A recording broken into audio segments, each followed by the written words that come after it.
warahmatullahi wabarakatuh. Hello friends, my name is Haider Afwan Daulay. I'm 16 years old.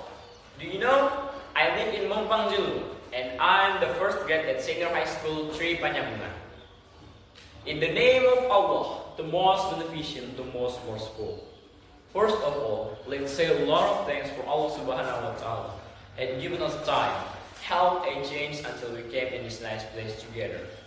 After that, peace be upon to our Prophet Muhammad Sallallahu Alaihi Wasallam and guide us from darkness to straight way.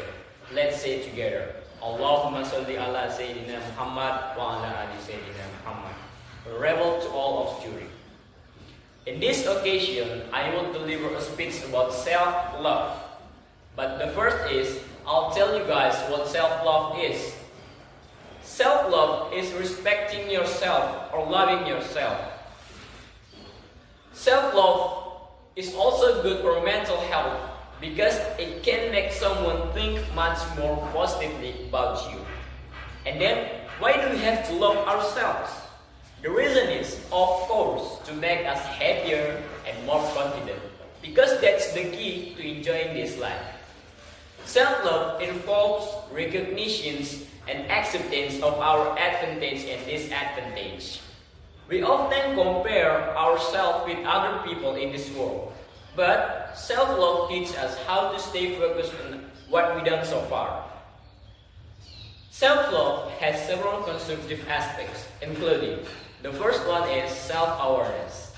Self-awareness is an individual's ability to recognize and to understanding oneself as a whole, starting from understanding the nature of our character, feelings, emotions, perspective, and ways of adapting.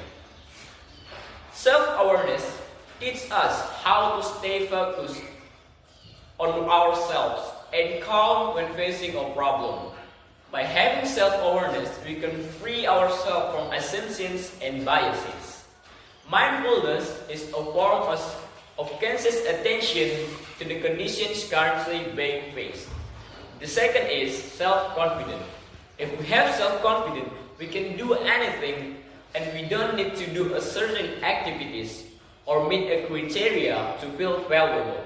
Because we are who we are, whatever we are, we should be grateful for it. By having self-confidence, we can accept our weakness and maximize the strength we have. And we can use this advantage to achieve our goals. Having self-confidence can make life much more positive. And the third is self-esteem. Do you know what self-esteem? Self-esteem is a depiction of person's overall subjective feelings about their own meanings or personal value. Self-esteem can be defined as how much you respect or like yourself, regardless of the conditions you experience. Self-esteem is more or less the same as self-confidence. And the last one is self-care. I guess you always know what self-care is. Self-care is how to take care of yourselves. Like, taking care of ourselves is doing things that are useful for us. Like, do you know what? One example of self-care that many people do is calling me time. Me time is like self-journaling, reading, cooking, learning language, and many more. Among those mentioned above, have you done it yet? And those are some aspects that build self-love. There's a quote about self-love in clinical psychology. Disha Arinda said that self-love is just like loving someone else. And then friends, accept yourself and start making peace with the situation. Even though it's difficult for sure, do it. And before you're loving someone else, love yourself first, so that later you won't hurt each other. And let's get used to self-love. Thank you for hearing my speech. If any of my words are wrong, I apologize. If any of my words are wrong, I apologize. And I'm Haider Afwan, I'll take my leave. Once again, thank you.